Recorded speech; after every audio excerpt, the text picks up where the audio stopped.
असं पीठ मळलं, थोडं तांदळाचं पीठ टाकलं, थोडं चण्याचं पीठ टाकलं, एवढंच 2 चिमूट तांदळाचं पीठ, बाकी सर्व चण्याचं पीठ. त्याच्यामध्ये थोडंसं गूळ, चवीनुसार चिंचेचं पाणी, असं सर्व मिक्स करून असं सर्व मिक्स करायचं. चपातीचं पीठ मळतो असं मळायचं, पण थोडंसं पातळ.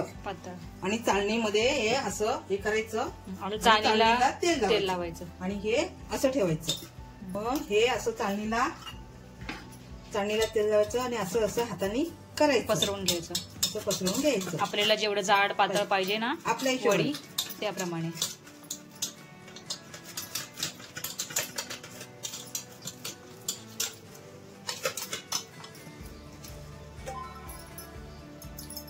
हाताने नाही झालं तर असं असं हलवायचं, होऊन जातं. असं केलं की होऊन, हे बघा होऊन असं झालं, होऊन पसरून गेलं पूर्ण. असं हलवलं ना की आपोआप पसरतो.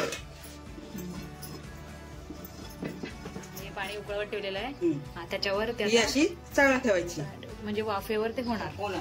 जसे आपण मोदक वाफेवर ठेवतो तशा, आणि असं झाकण लावायचं आणि हे कमीत कमी 15 मिनिटं ठेवायचं. 15 मिनिटांमध्ये आपली कोथिंबीर वडी तयार होते.